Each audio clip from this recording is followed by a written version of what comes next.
Big Bash League 2024-25 fifth match Melbourne Renegades Hobart Hurricanes கடையில் நடக்க போது அதோட ஃபேண்டசி ப்ரிவியூ பார்க்க போகிறோம். ரெனகேட்ஸ் அவங்களோட முதல் போட்டியில் தோற்றுருக்காங்க. ஹோபர்ட் ஹரிக்கன்ஸோட முதல் போட்டி இது. @MSC Cricket 11 அப்படின்னு சர்ச் பண்ணி டெலகிராமில் ஜாயின் பண்ணிக்கோங்க. குழப்பம் இருந்ததுன்னா டாப் கமெண்ட் லிங்க் இருக்குது, கிளிக் பண்ணி ஜாயின் பண்ணிக்கோங்க.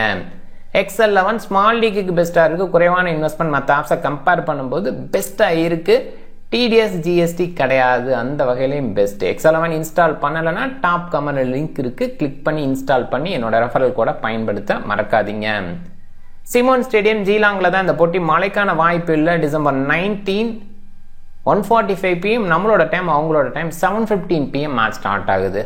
8 போட்டிகள் மட்டுமே இங்கே நடந்திருக்கு. 6 சேசிங், ஒரே ஒரு பேட் ஃபர்ஸ்ட் வெற்றி, ஒரு நோ ரிசல்ட்டு. ரீசன்ட் மேட்ச் தான் அது நோ ரிசல்ட்டாக இருந்தது. ஓவராலாக 2018 அந்த ரேஞ்சுக்கு அப்புறம் தான் சில போட்டிகள் எவ்ரி சீசன்லேயும் ஒரு போட்டி 2 போட்டி அப்படின்ற மாதிரி தான் நடத்துகிறாங்க. ஸோ ரெனகேட்ஸோட ஹோமு 142 ஆவரேஜ் அப்படின்றது எந்த மாதிரி யோசிக்கணும் அப்படின்னா, ரெனகேட்ஸோட ஹோமுங்கும் போது கொஞ்சம் லோவாக இருக்குது அப்படின்னு யோசிக்கலாம். ஓரளவுக்கு டீசெண்டான ட்ராக்கை கொடுப்பாங்கன்னு எதிர்பார்க்கலாம். இருந்தால் கூட மற்ற டீம்ஸுமே பேட் ஃபர்ஸ்ட் பண்ணும்போது கொஞ்சம் தடுமாற்றத்தை ஏற்படுத்திக்கிட்டு இருந்தாங்க. ஸோ அந்த வகையில் இங்கே சேஸ் பண்ணுறது ரொம்பவே பெஸ்ட்டாக இருக்கும். சேஸ் பண்ணுற டீம் ஜெயிக்கிறதுக்கான வாய்ப்பு அதிகமாக இருக்கிறதாகவும் பார்க்குறேன். பேட் ஃபர்ஸ்ட் பண்ணும்போது ஆவரேஜாக 6 விக்கெட் விழுந்திருக்கு, சேஸ் பண்ணும்போது ஆவரேஜாக 5 விக்கெட் விழுந்திருக்கு. ஓவராலாக ஹை ஸ்கோர் அப்படின்னு பார்க்கும்போது மெல்பர்ன் ரெனகேட்ஸ் தான் பண்ணியிருக்காங்க 175 அப்படிங்கிற மாதிரி. சிட்னி சிக்ஸர்ஸ் லோ ஸ்கோரை பதிவு பண்ணியிருக்காங்க 111க்கு 8 அப்படின்ற அந்த இடத்துல. 150க்கு பிலோவா 4 டைம்ஸ், 150க்கு எபோவா 3 டைம்ஸும் இருந்திருக்கு. ஸ்கோர்ஸ் எல்லாம் பாருங்க. 2023 ஒரு போட்டி ரெனகேட்ஸு அண்டு பெர்த் ஸ்காட்சஸ்ஸு, இது மழை காரணமாக நோ ரிசல்ட்டாக முடிஞ்சுது. மற்ற போட்டிகள்லாம் நடந்திருக்கு. ரெனகேட்ஸு மோஸ்ட்லி எல்லா போட்டிகள் விளையாண்டுருக்காங்க. ரெனகேட்ஸோட ஹோம் அப்படின்னு தான் சொல்லணும். அவங்க டாக்லாண்டில் விளையாடுவாங்க அப்படின்னா கூட ஜெயிலாங்கோட க்ரௌடை என்ஜாய் பண்ண வைக்கிறதுக்காக இங்கே சில போட்டிகள் நடத்துவாங்க. ஸோ அந்த வகையில் தான் ட்ராப்பின் பிச்சாக இருக்கிறதுக்கான வாய்ப்பாகவும் நான் பார்க்குறேன். நிறைய நேரங்களில் இங்கே ட்ராப்பின் பிச் கொடுத்து விளையாட வச்சுருக்காங்க. ஸோ அந்த பேஸில் யோசிக்கணும். ட்ராப்பின் பிச்சுங்கும் போது கணிக்க முடியாது. இருந்தால் கூட இனிஷியலாக கொஞ்சம் லோவாக இருக்கும், மாய்ஸ்சர் இந்த மாதிரி ஒரு விஷயத்தில் டிஸ்டர்ப் இருக்கும். செகண்ட் ஹாஃபில் பெட்டராக ஆகலாம். பட் அது மறுபடியும் யூஸ் பண்ணுற அந்த இடத்துல கண்டிப்பாக பேட் ஃபர்ஸ்ட் டீமுக்கு வெற்றி கிடைக்கும். ஸோ அது ஓகே. பட் நிறைய போட்டிகள் இங்கே நடக்கிறதில்ல அப்படின்றதுனால இங்கே சேஸ் பண்ணுற டீம் ஜெயிக்கிறதுக்கான வாய்ப்பு அதிகமாக இருக்குது. ரெனகேட்ஸ் ஒரு மாற்றம். பெத்தல் உள்ள வராரு, ஹசன் கான் வெளியில். பெத்தலை பொறுத்த வரைக்கும் செம்ம ஃபார்மில் இருக்கார். இங்கிலாந்து டீமு விளையாண்டுட்டு இருந்து டக்குனுங்க வந்துட்டார். செம்ம ஃபார்மில் இருக்கார். பவுலிங் பேஸில் வந்தாலும் விக்கெட் எடுக்கிறாரு. பேட்டிங்கில் T20 ஃபார்மேட்டில் 50+ ஆவரேஜ். ரீசெண்டாக அவரோட எழுச்சி பயங்கரமாக இருக்குது. டொமஸ்டிக் கரியர் அப்படின்னு பார்க்கும்போது டாப் ஆர்டரில் வந்து பார்த்துருக்கோம். பாசிபிளாக நம்பர் 3 ஸ்பாட் கொடுப்பாங்கன்னு தோணுது. டிம் சைஃபர் போன பட்டியில் நம்பர் 3 ஒரு 50+ அடித்தார். இருந்தால் கூட அவரை நம்பர் 4 அனுப்பிட்டு ஜாக்கப் பெத்தல் நம்பர் 3 வருவார்னு தோணுது. ஹார்வி அப்போ நம்பர் 5, லாரி ஈவன்ஸ் நம்பர் 6 இப்படி போகிற மாதிரி இருக்கும். கொஞ்சம் டஃப் கால் தான். இந்த மெல்பர்ன் ரெனகேட்ஸ் செலெக்ஷன் பேஸில் கொஞ்சம் கான்சென்ட்ரேட் பண்ணியிருக்கலாமோ அப்படின்னு தோணுது. ஏன்னா நிறைய டாப் ஆர்டர் பேட்ஸ்மேன் குறிப்பாக ஓப்பனர்ஸை எடுத்து வச்சுருக்காங்க. பெத்தல் டொமஸ்டிக் T20 ஓப்பன் தான் பண்ணியிருக்காரு. மெக்கருக்கு, Josh Brown openers, Seifert openers, Harvey opener, Evans கூட ஓப்பன் பண்ணி பார்த்துருக்கோம். நிறைய நேரங்களில் 1 டவுன் ஸ்டேஜில் பார்த்துருக்கோம். ஸோ இந்த மாதிரி செலெக்ஷன் இருக்கிறதுனால கொஞ்சம் டஃப். டாப் ஆர்டரில் ஓரளவுக்கு மாற்றி மாற்றி ஃபிக்ஸ் பண்ணுறது கொஞ்சம் டஃப். லாரி ஈவன்ஸ் மேலே கீழே வந்திருக்காது, ப்ராப்ளம் இல்லை. பெத்தலும் நம்பர் 3 நம்பர் 4 ஸ்பாட்டில் ரீசெண்டாக விளையாடுறதுனால ப்ராப்ளம் இல்லை. டிம் சைஃபர்ட் லேட்டாக வரதுனால அது ஓகே. பட் ஹார்வி எந்த இடத்துல அப்படின்னா அந்த இடத்துல ஒரு கேள்வி வருது. பட் ரெனகேட்ஸே இவரை ப்ராக்டிஸ் பண்ண வச்சுருக்காங்க நம்பர் 5 நம்பர் 6 அப்படிங்கிற மாதிரி. மெக்கருக்கு, ஜோஸ் ப்ரோன் டாப் ஆர்டரில் ஓப்பன் பண்ணுவாங்க. ஓகே அப்படிங்கிற மாதிரி தான் சொல்ல முடியும். நியூ பாலில் விளையாடுற ஃபீல் கொடுக்குமா அப்படிங்கிறது கொஞ்சம் டஃப் தான். எனிவே பார்க்கலாம் என்ன மாதிரி அவுட்புட் இந்த சீசன் முழுமையாக கொடுக்க போகிறாங்க. என்னை பொறுத்த வரைக்கும் செலெக்ஷனில் சில தப்பு பண்ணியிருக்காங்க அப்படின்னு தான் நான் சொல்லுவேன். வில் சதர்லாண்டு, ஃபோக்கஸ் ஓனில் டீசெண்டான ஹிட்டிங் எபிலிட்டி இருக்கிற ஃபாஸ்ட் பவுலிங் ஆல்ரவுண்டர்ஸ். டாம் ரோஜர்ஸும் ஹிட் பண்ணுவார், இருந்தாலும் பெஸ்ட்டுன்னெலாம் எல்லாம் சொல்ல முடியல. பட் பவுலிங் பேஸில் விக்கெட் டேக்கிங் போல் ஏர்லி மேட்சஸில் நிறைய விக்கெட் எடுப்பார். பட் ரன்ஸுக்கு போவார், அந்த ப்ராப்ளம் இருக்குது. ஜாம்பா ரிச்சர்ட்சன் இந்த டீமோட பெஸ்ட் பவுலராக கண்டிப்பாக இருப்பாங்க. கண்ட்ரோல் இருக்குது. இன்டர்நேஷனல் லெவலில் அவங்க 2 பேருமே நல்லா பண்ணியிருக்காங்க. குறிப்பாக ஜாம்பா இன்டர்நேஷனலில் ரீசெண்டாகவும் பெஸ்ட்டாக பண்ணிகிட்டு இருக்காரு. ஜோஸ் ப்ரௌன் நல்ல ஹிட்டிங் எபிலிட்டி, டாப் ஆர்டரில் சக்ஸஸ்ஃபுல்லாக இருக்க முடியும். ஃப்ரேசர் மெக்கருக்கு ஐபிஎல்லாம் செலக்ட் ஆகிருக்காரு அப்படிங்கும்போது அவரோட குவாலிட்டி என்ன அப்படின்றது தெரியும். யங்ஸ்டராக இருக்கார், குயிக்காக ஆடக்கூடிய எபிலிட்டியோடு இருக்கார். பெத்தலோட ஃபார்ம் பற்றி நம்ம பேசணும். சைஃபர்ட் போன பட்டியில் நல்லா விளாண்டார். பாசிபிளாக ஏர்லி மேட்சஸில் அவரோட சக்ஸஸ் நல்லாவே இருக்கும். போக போக கிராஃப் கம்மியாகும். ஹார்வி டீசன்ட் பிளேயர் தான், ஆனால் ரெனகேட்ஸுக்கு வந்ததுக்கப்புறம் மேலே கீழேன்னு மாற்றி அவரோட இந்த ஃபார்மை டவுன் பண்ணிட்டாங்கன்னு தான் சொல்லணும். லாரி ஈவன்ஸ் என்ன பண்ணுவார்னு பார்க்கலாம். ஸ்காட்சஸுக்கு முன்னாடி இருந்தார், அங்கே பயங்கர சக்ஸஸ்ஃபுல்லாக இருந்தார். லாரி ஈவன்ஸ் ஒரு பயங்கர ஹை ரேட்டடாக பார்க்குறாங்க பீப்புள், அண்ட் ஆஸ்திரேலியா பீப்புள் ரொம்பவே கொண்டாடுவாங்க. பட் ஸ்டில் எப்படி பர்ஃபார்ம் பண்ணுவார், லேட்டாக வரும்போது பர்ஃபார்மன்ஸ் கிடைக்குமா இல்லை அவர் மேலே அனுப்புகிறாங்களோ அதை பார்க்கணும். சதர்லாந்தோட பேட்டிங் நல்லா இருக்கும், நல்லா பண்ணார். போன போட்டியில் ஆல்ரவுண்ட் பர்ஃபார்மன்ஸ் ஷோ பண்ணார். நெகேட்ஸுக்கு ஒரு இடத்துல பெஸ்ட்டாகவும் இருந்தார். கேப்டன் ரெஸ்பான்சிபிலிட்டி அப்படின்ற ஒரு விஷயத்தை எடுத்துக்கிட்டார். காலம் ஸ்டாவ், குரிந்தர் சந்து அண்ட் ஜனாதன் வெல்க்கான வாய்ப்பு இருக்காது. வெல்ஸ் எல்லாம் சூப்பர் பிளேயர், அவர் வெளியில் வைக்கிறோம், கொஞ்சம் டஃப் கால் தான். ஹோபர்ட் ஹரிக்கன்ஸு இந்த டீமில் மாற்றமே இல்லாமல் வச்சுருக்காங்க அப்படின்னே சொல்லலாம். சாய் ஹோப்பு உள்ளே வந்திருக்காரு, அந்த இடத்துல ஓகே. மற்றபடி பார்த்தீங்கன்னா சலாம் கில், ஹட்சக்லு இவங்கெல்லாம் இருக்காங்க. அந்த டீம் அப்படியே இருக்கிற ஒரு ஃபீல் தான். Jewell, McDermott, Matthew Wade, Tim David, Chaudhary, Chris Jordan, Ellis, Meredith, Stanlake, so எப்படி Mitch Owen, so Marcus Bean local talent அவ்வளோவாலாம் இங்கே டெபியூ கூட பண்ணலை. இருந்தால் கூட அவரை இன்க்ளூட் பண்ணுறாங்க லோக்கல் டேலண்ட். அந்த மாதிரி எங்கேயோ ஃபைன் பண்ணியிருக்காங்க. டீசன்ட் பவுலராக பேசுகிறாங்க.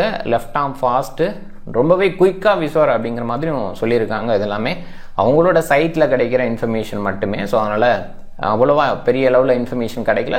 பீனை பொறுத்த வரைக்கும் வாய்ப்போடு இருப்பாரான்னு தெரியல, பட் பார்க்கலாம். இந்த டீம் பொறுத்த வரைக்கும் மாற்றம்னு யோசிச்சா மிச் ஓவனை இன்க்ளூட் பண்ணால் ஹட்சக்லுக்கு பதிலாக, ஹட்சக்லு நல்ல பவுலர், அதில் டவுட்டே இல்லை. கன்சிஸ்டண்டாக விக்கெட் டேக்கிங் அப்படின்றத ஒரு சீசனில் கொடுத்துருக்காரு பிபிஎல்ல. குறிப்பாக ரெனகேட்ஸுக்காக அந்த ஒரு விஷயத்த பண்ணார். இப்போ ரெனகேட்ஸுக்கு அகெயின்ஸ்டாங்கிறதுனால, ஜீலாங்கிறதுனால அங்கே நிறைய ப்ராக்டிஸ் பேஸில் இருந்திருக்காங்க. கேம்பெல்லாம் ரெனகேட்ஸோட கேம்பெல்லாம் அங்கே பண்ணியிருக்காங்க. ஸோ அந்த பேஸில் ஹட்சக்லு இருப்பார்னு தோணுது. இல்லை அந்த இடத்துல மிச் ஓவனை யோசிக்கலாம். மிச் ஓவன் இருந்தால் பேட்டிங்கில் டெப்த்தை ஷோ பண்ண முடியும். ஏன்னா எல்லிஸு, சலாம் கில், ஹட்சக்லு, மெரடிட் அப்படிங்கிற மாதிரி பாட்டமில் கொஞ்சம் டவுனாக இருக்குது. ஸ்டார்ஸை பொறுத்த வரைக்கும் போன போட்டியில் தான் நம்ம பேசணும். அந்த பேட்டிங் டெப்த் இல்லை, பேக் ஹேண்டில் பவுலராக இருக்கிற ஒரு ஃபீல் இருக்குது அப்படின்னு சொல்லியிருந்தோம். ஸோ அதனால் ஒரு பவுலரை ஷார்ட் பண்ணிட்டு தான் பேட்டர்ஸ் எடுத்துகிட்டு வந்தாங்க. இருந்தால் கூட குயிக்காக செட் பண்ணலாம். அதனால் ஸ்டார்ஸ் அந்த போட்டியில் தோத்தாங்க. எனிவே இந்த போட்டியில் இந்த மாதிரி யோசிக்கும் போது மிச் ஓவனை உள்ளே கொண்டு வந்தால் பெட்டர். பட் கிரவுண்ட் பேஸில் யோசித்து ஹட்சக்லு வச்சுருப்பாங்கன்னு தான் தோணுது. இல்லை ஏதாவது பேஸரை ஆஃப் பண்ணிவிட்டு மிச் ஓவனை எடுத்துகிட்டு வரலாம் அப்படின்னாலும் எல்லிஸை மெரடிட்டு இந்த டீமுக்கு தொடர்ந்து தான் இருப்பாங்க. ஜோர்டான் வந்து ஓவர்சீஸு, அதனால் கண்டிப்பாக இந்த 11 இருக்குங்கிறது தான் எதிர்பார்ப்பு. ஸ்டான்லேக்கை பொறுத்த வரைக்கும் செம்ம டேலண்டடாக ஆரம்பத்தில் தெரிஞ்சார், பயங்கரமாக இருந்தார். விக்கெட் டேக்கிங் பயங்கரமாக இருந்தது. எக்ஸ்ட்ரா பேஸு, இன்ஜுரி வந்து அவருக்கு பெரிய ஒரியாக இருந்தது. சில நேரத்தில் ட்ராப் ஆனார், சில நேரத்தில் ஃபிட் அப்படின்னாலும் 2 ஓவர் போட்டு வெளியில் போயிடுவார். இதெல்லாமே ப்ராப்ளமாக இருந்ததுனால மேக்ஸிமம் வெளியில் வைக்கணும்னு முடிவு பண்ணிட்டாங்க. ஸோ அது போயிட்டுருக்கு. அவரோட எக்ஸ்பீரியன்ஸை மட்டும் ஷேர் பண்ணிட்டு இருக்க மாதிரி இருக்குது. ஸ்டில் ஏஜ் பெருசுன்னு சொல்ல முடியாது. ஸோ அந்த ஒரு இடத்துல ஸ்டான்லேக்கு ஒரு வாய்ப்பு கொடுப்பாங்களா பார்க்கணும். ரொம்ப குறைவாக தான் நான் பார்க்குறேன். Jewell, McDermott, Shai Hope, Matthew Wade, இந்த டீமுக்குமே இது ஒரு குழப்பம் இருக்குது. ஏன்னா மேத்யூ வேர்டு ஓப்பன் பண்ணி பார்த்துருக்கோம் வித் மேக்டர்மெட்டு. சாய் ஹோப்பு ரீசெண்டாக ஓப்பன் பண்ணுறதை பார்க்குறோம். ஜுவல்லும் ஓப்பன் பண்ணுறாரு. ஸோ இந்த வகையில் கொஞ்சம் யோசிக்கிற மாதிரி இருக்குது. மேத்யூ வேர்டு ஹார்வர்ட் ஹரிக்கன்ஸுக்காக நிறைய டைம் ஓப்பன் பண்ணியிருக்காரு. ஸோ இருந்தாலும் நிறைய நேரங்களில் மிடில் ஆர்டர்லேருந்து சக்ஸஸ் கொடுத்துருக்காரு. பாசிபிளாக மேக்டர்மெட்டு ஜுவல்ல ஓப்பன் பண்ண வச்சுட்டு சாய் ஹோப்பு, மேத்யூ வேர்டு அப்படின்ற மாதிரி தொடரும். அண்ட் எல்லிஸ் என்ன மாதிரி டிசைட் பண்ண போகிறாரு அதையுமே பார்க்கணும். And back handle Tim David, Chaudhary இவங்க எல்லாமே நல்ல ஹிட் பண்ணுறக்கூடிய எபிலிட்டியோடு இருக்காங்க. கிறிஸ் ஜோர்டானோட ஹிட்டிங்கும் பயங்கரமாக இருக்கும். ஸோ ஒரு ஃபயர் பவர் மிடில் இருக்குது. ஸோ அது வந்து கண்டிப்பாக இந்த டீமுக்கு பெரிய பலமாக பார்க்கலாம். எல்லிஸு, சலாம் கில், மெரடிட்டு, ஹட்சக்லு நல்ல பவுலிங்க்கும் பார்க்குறேன். ஓரளவுக்கு ஒரு கம்பைண்டாக நல்ல யூனிட்டாக ஃபீல் பண்ண வைக்கிறாங்க. ஏன்னா நிக்கில் சௌத்ரி போன சீசனில் ஆரம்பத்தில் அவ்வளோவா வந்து நல்லா பார்க்காட்டியும் லேட்டர் பேஸில் ஒரு நல்ல சைன் ஷோ பண்ணார். ஸோ அந்த வகையில் கண்டிப்பாக சௌத்ரியை பொறுத்த வரைக்கும் பெஸ்ட்டாக பார்க்கலாம். கிறிஸ் ஜோர்டானோட ஹிட்டிங்கும் நல்லா இருக்கும். நம்ம நிறைய டைம் இந்தியன் கண்டிஷனை பேஸ் பண்ணி யோசிப்போம், ஜோர்டான் வாரி வள்ளல் அப்படிங்கிற மாதிரிலாம் கமெண்ட்ரியில் நம்ம கேட்டிருப்போம். பட் அப்படி இங்கே பார்க்க வேண்டியதில் டெஃபினட்டாக நல்ல அவுட்புட் ஜோர்டான்கிட்டேருந்து எதிர்பார்க்கலாம். அதே நேரத்தில் இந்த மாதிரி பவுன்சி கண்டிஷனில் பேட்டிங்லேயும் நல்ல எபிலிட்டி ஷோ பண்ணுவார்.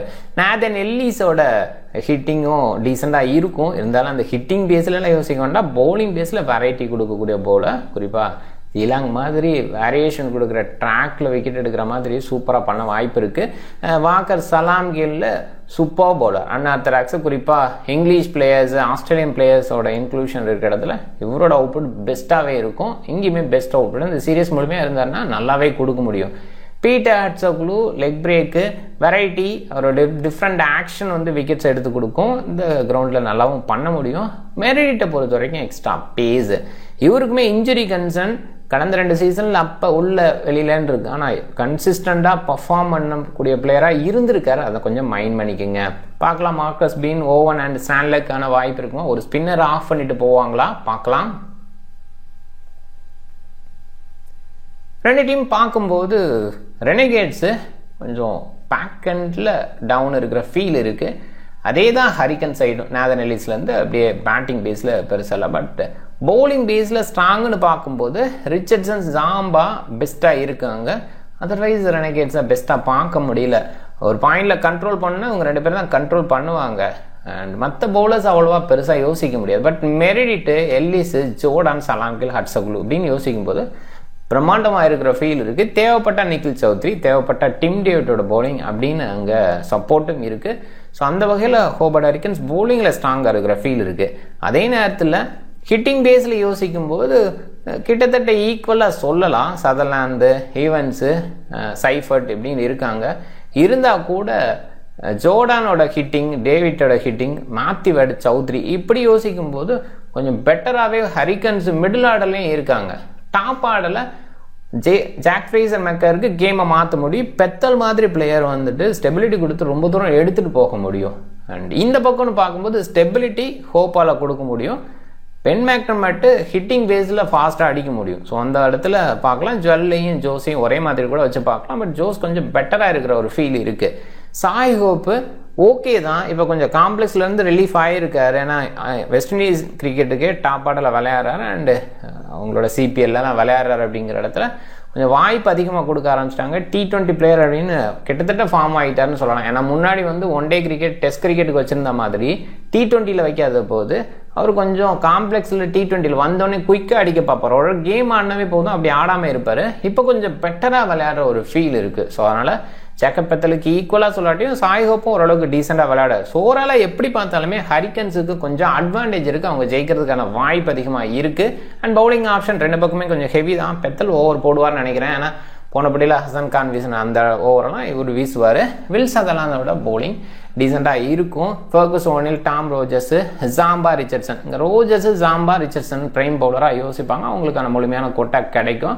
அண்ட் இந்த பக்கம் பார்க்கும்போது டிம் டேவிட் பவுல் பண்ணுவார். அப்படின்னாலும் சில நேரங்களில் ரொம்ப டவுன் ட்ராக்கில் மட்டும் பவுல் பண்ணுவார். இந்த ட்ராக்கு கொஞ்சம் டவுனாக இருக்கிற இடமோ இல்லை left hand middle Harvey, Bethel இருக்கிற இடத்துல தேவைப்பட்டால் டிம் டேவிட்னு எடுத்துகிட்டு வரலாம். பட் நிக்கில் சௌத்ரி நல்லா பண்ணுறதுனால அவருக்கான வாய்ப்பு தான் அதிகமாக இருக்கும் பவுலிங் பேஸில் யோசிச்சா. அதே நேரத்தில் அனாத்ராக் ஸ்பின் இங்கே வந்து வாக்கர் சலாம் கில் இருக்கார். ஸோ அந்த பேஸில் யோசிச்சா சலாம் கிலுக்கு ஓவர் போயிடுவாங்க. அதே நேரத்தில் ஹட்சோக்லு நிறைய நேரங்களில் ரைட் ஹேண்டஸுக்கு வீசுறதோட லெஃப்ட் ஹேண்டஸுக்கு தான் வீசுறாரு. ஒரு லெக் பிரேக்குங்கிறதோட லெக் பிரேக் கூகுளி அப்படின்னு தான் சொல்லணும். அந்த பேஸ்லையும் இருக்கிறதுனால லெஃப்ட் ஹேண்டஸுக்கு எகென்ஸ்டாக வீசுறதுலாம் ஒரு பெரிய ப்ராப்ளம் கிடையாது. ஸோ 5 bowler ஸ்டிக்கில் போகிறதுக்கான வாய்ப்பு அதிகமாக இருக்குது. இந்த காம்பினேஷனில் போனால் ஒருவேளை அடிஷனல் பேட்டர் இல்லை மிச் ஓவன் அப்படின்னு வரும்போது தான் சின்ன குழப்பம் வரும். அப்போ வந்து நிக்கில் சௌத்ரி சைடு தான் போவாங்க. இங்கே ஃபுல் கோட்டான்னு பார்க்கும்போது பாசிபிளாக இந்த 4 bowlers வீசிடுவாங்க. கிறிஸ் ஜோர்டான், எல்லிஸுக்கான ஸ்லாக் ஓவர் கிடைக்கும். சில நேரங்களில் மெரிடிட்டு ரீசெண்டாக எண்டோருக்கு போகிறதில்ல. ஜோர்டான் அண்ட் எல்லிஸ் இதில் ஸ்பெஷலிஸ்ட்டாக இருந்திருக்காங்க. அந்த பேஸ்லேயே போவாங்க. ரோஜர்ஸ் அண்ட் ரிச்சர்ட்சனை இங்கே எண்டில் எதிர்பார்க்கலாம். அண்டு ஜாம்பா கூட பார்த்தீங்கன்னா லேட்டர் பேஸில் கிட்டத்தட்ட 16வது ஓவர், 17வது ஓவர் இந்த மாதிரி ரேஞ்சிலேயே வீசுறாருன்னு கூட நம்ம பார்க்குறோம். 2 டீம் ஹெட்டுன்னு பார்க்கும்போது ஹரிக்கன்ஸ் கொஞ்சம் பெட்டராக இருக்காங்க. ஆரம்பத்தில் ரெனகேட்ஸோட டாமினேஷன் அகேன்ஸ்ட் ஹரிக்கன்ஸ் பயங்கரமாக இருந்திருக்கு. பட் ரீசெண்ட் இயர்ஸில் ரெனகேட்ஸோட டவுன் நம்ம பார்த்தாவே தெரியும். அவங்களோட நம்பர்ஸ் எவ்ரி இயரும் அவங்க முடிக்கிற இடம் அப்படின்னு பார்க்கும்போது ஸோ அந்த இடத்துல ஹரிக்கன்ஸ் டாமினேட் பண்ணியிருக்காங்க. கடந்த 10 போட்டியிலேயே 8 போட்டி ஜெயிச்சிருக்காங்க. அதுக்கு முன்னாடி 3 போட்டி தான் ஜெயிச்சிருக்காங்க. ஸோ அந்த பேஸில் யோசிக்கும் போது ஆரம்பத்தில் ரெனகேட்ஸ், இப்போ ஹரிக்கன்ஸு. ரெனகேட்ஸு பேட் ஃபஸ்ட்டு பண்ணும்போது 3 டைம்ஸு, ஹரிக்கன்ஸ் 5 டைம்ஸு. அதை சேஸ் பண்ணும்போது ஹரிக்கன்ஸ் கொஞ்சம் பெட்டராக இருந்திருக்காங்க. அப்போ ரெனகேட்ஸும் ஒரு போட்டி குறைவாக ஜெயிச்சிருக்காங்க. ரெனகேட்ஸோட ரீசன் மேட்சஸ்ன்னு பார்க்கும்போது இந்த சீசனில் முதல் போட்டி சிக்ஸர்ஸுக்கு எகென்ஸ்டாக தோற்றுருக்காங்க. அதுக்கு முன்னாடி ரெனகேட்ஸ் 2 வெற்றி, கடந்த 5 போட்டியில் 2 வெற்றி கிடச்சிருக்கு. பட் ஹரிக்கன்ஸ்னு பார்க்கும்போதும் இங்கே கடந்த 5 போட்டியில் 2 போட்டி தான் ஜெயிச்சிருக்காங்க. அண்ட் இந்த 2 டீம் இடையில மோதலை பற்றி தான் பேசினேன். ஹோபர்ட் ஹரிக்கன்ஸ் பாருங்கள் டாமினேட் பண்ணியிருக்காங்க. ரெனகேட்ஸ் இங்கே ஒரு வெற்றி, இங்கே ஒரு வெற்றி. கடந்த 10 போட்டியில் 2 போட்டி மட்டுமே ரெனகேட்ஸ் ஜெயிச்சிருக்காங்க. அண்ட் இந்த போட்டியிலையுமே ஹரிக்கன்ஸ் கொஞ்சம் பெட்டராக இருக்கிற ஃபீல் தான் இருக்குது. டாப் 14 பிக் என்னோட மைண்டில் ஜேக் ஃப்ரேசர் மெக்கருக்கு ஓரளவுக்கு டீசெண்டாக விளையாடுறாரு, குயிக்காக ஆடிடுவார், அந்த ஒரு எதிர்பார்ப்பு இருக்குது. பென் மேக்டர்மட்டு இந்த ஃபார்மேட்டில் பெஸ்ட்டாக இருந்திருக்காரு. Jacob Bethell, Shai Hope, Matthew Wade எக்ஸ்பீரியன்ஸாக பெட்டராக அவுட்புட் கொடுக்குறாங்க. டீம் சைபர் போன போட்டியில் விளையாண்டதை கான்ஃபிடென்ட் எடுத்துடலாம். ஜோர்டானு, சதர்லாந்து, எல்லிஸு இவங்கெல்லாம் பேட்டிங் பேஸில், பவுலிங் பேஸில் அண்ட் 4 ஓவர் கொட்டா வீசக்கூடிய bowlers. Salamkheil, Rogers, Zampa, Richardson and Riley Meredith இவங்களுமே 4 ஓவர் வீசுவாங்க. இந்த பர்டிகுலர் ட்ராக் அவ்வளோவா ஸ்கோர் இது வரைக்கும் கொடுக்கல அப்படிங்கிற பேஸில் அந்த 4 பவுலர்ஸை கவர் பண்ணுறது ரொம்பவே பெஸ்ட்டாக இருக்கும். பிபிஎல்லை பொறுத்த வரைக்கும் ஓரளவுக்கு நியூட்ரல் ட்ராக் கன்சிடரேஷன்லேயே டீம் எடுக்கிறது பெட்டர். ஆனால் இப்போ ஐபிஎல்லாம் பார்த்தீங்கன்னா 200+ இந்த மாதிரிலாம் ரொம்ப எளிதாக நிறைய ஸ்கோர்ஸ் வந்தது. அதில் 250+ இந்த சீசனில் வந்தது. ஸோ அந்த மாதிரிலாம் பிபிஎல்ல நிறைய எதிர்பார்க்க முடியாது. ஆனால் கிரவுண்ட்ஸ் ரொம்ப பெருசாக இருக்கும். ஸோ அந்த பேஸில் யோசிக்கலாம். அண்ட் எப்படிப்பட்ட பிளேயர்ஸ் ஆப்போனண்ட்டில் இருக்காங்க, அதே நேரத்தில் டிஃப்ரெண்ட் ட்ராக்ஸு அதோட பிஹேவியர் பெரிய அளவில் மாறாது அப்படிங்கிற அந்த பேஸ்லேயும் நம்ம யோசிச்சாவே நிறைய வெற்றிகள் அடைய முடியும். ஜீலாங்கை பொறுத்த வரைக்கும் பவுலிங் பேஸில் நிறைய இருந்திருக்கு. அந்த பேஸில் பவுலர்ஸு அண்ட் 4 ஓவர் பவுலர்ஸை கவர் பண்ணுறது பெட்டர். ஆல்ரவுண்டர்ஸு அந்த பாயிண்ட்லையும் கொஞ்சம் யோசிக்கணும். பிக் பேஸில் மாத்திவேட குறைவாக பிக் பண்ணியிருக்காங்க. மேக்டர்மட்டு விக்கெட் கீப்பிங் பண்ணுவாரா, மாத்திவேடா இல்லை சாய் ஹோப்பா அப்படிங்கிற அந்த கேள்வி அங்கே வருது. பாசிபிள் மேக்டர்மட் அதிகம், ஆனால் சாய் ஹோப்புங்கிறதுனால பாசிபிளாக அவருக்கு கொடுத்துட்டு போயிடலாம். ஏன்னா மாத்திவேர்ட் மேக்டர்மட் இப்படி இருக்கும்போது மேக்டர்மட் நிறைய டைம் இருந்திருக்காரு. அதே நேரத்தில் சில நேரங்களில் மாத்திவேர்டு இருந்திருக்காரு. இதில் ஒரு குழப்பம் இருக்குது. ஆன் டைமில் நான் அதுக்கான கிளாரிட்டி கொடுத்துறேன். அதனால் அதை பற்றி பெருசாக இப்போதைக்கு யோசிக்க வேண்டாம். ஃபோக்கஸ் ஓனில் டீசென்ட் ஹிட்டிங் எபிலிட்டி வச்சுருக்காரு. அதே நேரத்தில் பவுலிங்கில் டீசெண்டாக இருக்க முடியும். போன சீசனில் எண்டில் ஓரளவுக்கு நல்லா பண்ணார். சலாம் கில், ஹட்சகுலோ குறைவாக பிக் பண்ணியிருக்காங்க. பாசிபிளாக ஆன் டைமில் கொஞ்சம் பிளே இருக்காங்க அப்படிங்கிற பேஸில் அதிகமாகும். அதே நேரத்தில் சாய் ஹோப்பை கம்மியாக தான் பிக் பண்ணியிருக்காங்க.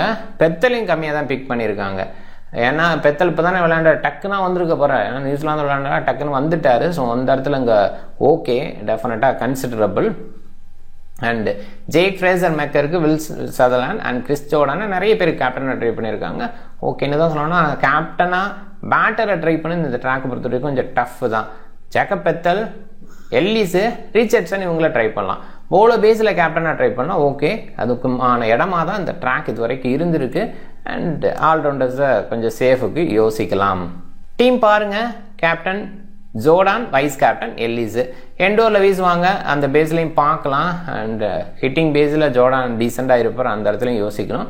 சதர்லாண்டை பொறுத்த வரைக்கும் முழுமையான ஓவர் வீசிடுவார் அப்படின்னு கான்ஃபிடென்ட்டாக நல்லா சொல்ல முடியலை. போன போட்டியில் வந்தார், வீசினார், விக்கெட் விழுந்தது. அந்த நேரத்தில் பேட் பண்ணும்போது ஓகேவாக இருந்தது. லேட்டாக பேட்டிங் வராரு. அதே நேரத்தில் பவுலிங் பேஸில் முழுமையாக இருப்பாரா இருக்க மாட்டார்ன்றது கேள்விங்கிறதுனால அவர் ஒரு ஒன் ஆஃப் த பிளேயராக பிக் பண்ணுறது ஓகே. ரிச்சர்ட்சன் டீசென்ட் சாய்ஸு, எண்டோரில் கொஞ்சம் விக்கெட்ஸ் எடுக்கலாம். ஜாம்பா நல்ல சாய்ஸு. செகண்ட் பவுலிங் போடும்போது ஜாம்பா பெஸ்ட்டாக இருக்க முடியும். நிறைய டைம் அப்படி தான் இருந்திருக்காரு. சலாம் கில், ஹட்சகுலு, மெரிடிட் இப்படி எடுத்திருக்கேன். இவங்க 2 பேர்த்தில் யாராவது இல்லாமல் ஓவன் இருந்தால் அந்த இடத்துல கொஞ்சம் யோசித்து பிக் பண்ணுங்கள். அந்த இடத்துல ரோஜர்ஸை பிக் பண்ணுறது ரொம்பவே பெஸ்ட்டு. ரோஜர்ஸ் எப்பயுமே மிஸ் பண்ணுறது ரொம்ப ஹாஸ் கால் தான் நான் சொல்லுவேன். டாமினேட்டாக பவுல் பண்ணுவார். விக்கெட் அப்படிங்கிறது கொத்தா கூட எடுக்கக்கூடிய குவாலிட்டி அவர்கிட்ட இருக்குது. சைஃபர்ட்டு, ஹோப் 2 பேரும் எடுத்திருக்கேன். விக்கெட் கீப்பர் க்ளவ் யார்கிட்ட இருக்குது அப்படிங்கிற பேஸில் ஒரு பிளேயரை பிக் பண்ணுறதும் பெட்டர். சாய் ஹோப் டீசெண்டாக விளையாடுவார், இன்னிங்ஸை பில்ட் பண்ணுவார். கொஞ்சம் டவுன் ட்ராக்கில் ஸ்டடி பண்ணி எடுத்துகிட்டு போக முடியும். பட் அதோட குவாலிட்டி அப்படின்றத அவரும் அண்டர்ஸ்டாண்ட் பண்ணிக்கணும். சில நேரங்களில் அப்படி யோசிக்காமல் குயிக்காக ஆடணும், கண்டினியூ பண்ணணும் அப்படிங்கிற ஆங்கிளில் யோசிச்சிடறாரு. அதனால் நிறைய நேரங்களில் ஏர்லியாக விக்கெட் விட்டுறாரு. அதை கொஞ்சம் மைண்ட் பண்ணிக்கிங்க. யார் விக்கெட் கீப்பர் அப்படின்றத பார்த்துட்டு விக்கெட் கீப்பிங் செலெக்ஷன் இருந்தால் பெஸ்ட்டு. பெத்தல் பவுல் பண்ண முடியும், அதனால் அவரையும் பிக் பண்ணியிருக்கேன். நீங்கள் டிஃப்ரெண்ட் டீமை ட்ரை பண்ணுங்கள். இந்த வீடியோ பிடிச்சிருந்தா லைக் பண்ணுங்கள், உங்கள் ஃப்ரெண்ட்ஸுங்களுக்கு ஷேர் பண்ணுங்கள், சேனலை சப்ஸ்கிரைப் பண்ண மறக்காதீங்க. மிக்க நன்றி.